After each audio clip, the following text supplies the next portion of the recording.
So in your new book, Can't Hurt Me, you say that the premise behind this book really started from the day you were born. Right. You describe your childhood as being very dark. How so? Well, my dad was a very abusive man, and it kind of like just snowballed from there. And I was just being tested over and over again. My dad was abusive. I had a learning disability. I stuttered. I had a horrible foundation. So when that happens, it's like, you know, they say things come in threes. Things came in like tens for me. Oh, man. So, you know, from there, we moved from Buffalo to a small town in Indiana. And while there were great people there in that small town, I focused on the negative people who were, you know, racist and you know, calling me different names and whatnot. And being one of the only like 5 or 6 black guys in a class of a lot, I tried to hide. And having a learning disability, being a different person, you know, you try to hide and you start lying. You're insecure. My mom worked 3 jobs, so she wasn't home a lot. So my life just continued to have these different pitfalls that I was falling into. Oh, man, that is some story. And I think on that level, we've all heard the expression, the truth hurts. So on that level, you embrace that hurt. Yes. And sort of motivate you in the military and in life. But when was the moment, when did you realize that you needed to make just a massive change?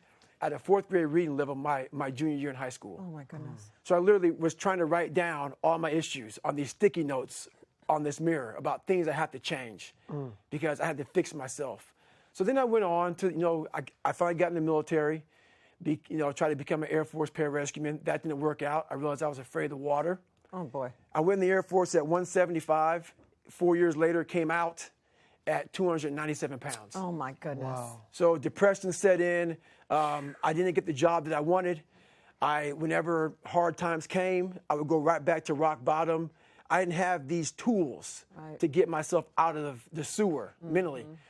So I came home working for a job called Ecolab, spraying for cockroaches from 11 o'clock at night, 7 o'clock in the morning, making $1,000 a month and weighing 297. And I came home and watched this show on TV about these guys going through Navy SEAL training. And it brought me back to those insecure, small feelings I had. I saw a whole bunch of water, which I hated. The Pacific Ocean, which you all know is very cold. It's never warm. And I saw these guys just quitting left and right.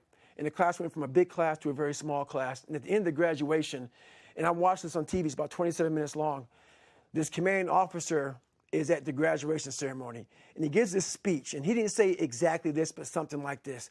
We live in a society where mediocrity is often rewarded. Something about these 22 men detest mediocrity. And I felt like I was this big. And I said, I have to start to face myself. I have to go back to that accountability mirror and start to face my fears, my insecurities. Why am I lying so much? Why? All these things that happened in my life. You know, I was bullied as a small kid, and I had some great friends, but all these things, I always looked at all the negatives. I never saw the big picture. I was never open-minded to the truth.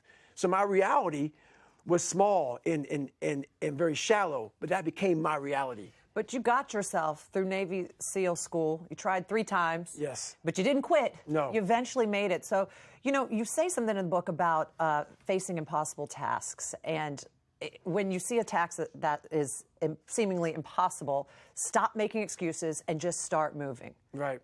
So that right there is all about, once again, about being raw and real, about the impossible task. Nothing is impossible. The most important conversation is the one we have with ourselves. If we are constantly feeding ourselves with, it's impossible, I'm not smart enough, I'm just not supposed to be here, you're going to believe that.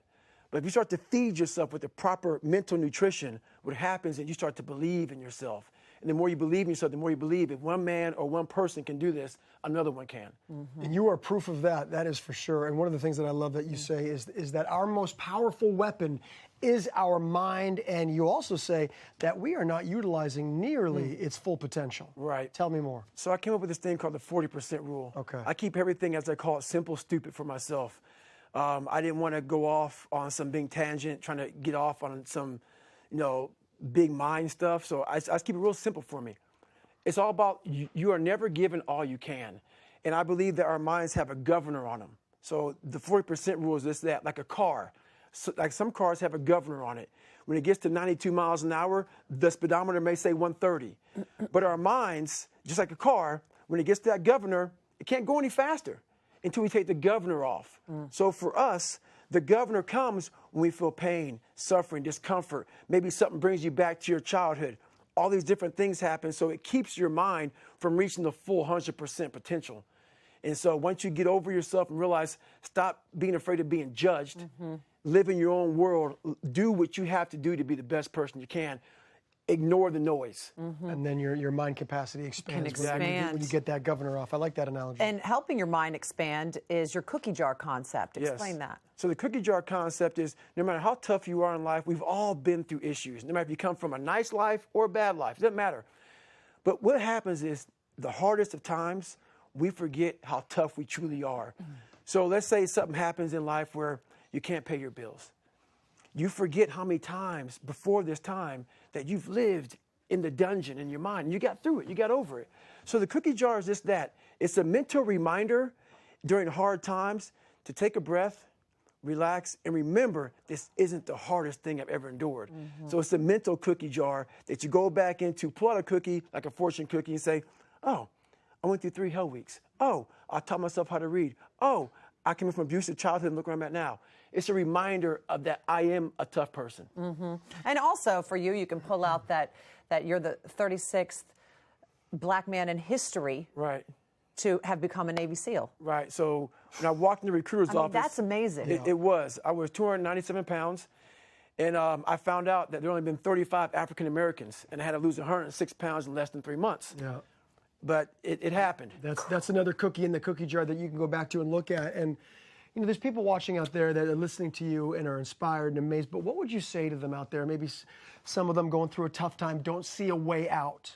What advice would you give them? The biggest advice is shut off your phones, shut off all technology, find a dark, quiet place for you to think. You have to think first. And then when you think, you have to think, okay, what's my purpose in life? From your purpose, now you found, okay, I found my purpose. What are my goals now? Okay, you find your goals. Now you got to sit down and plan. Plan, how am I going to accomplish these goals? Then from there, the hardest part is you have to put the action in. And that's where everybody fails, is the action part. But you have to quiet the noise.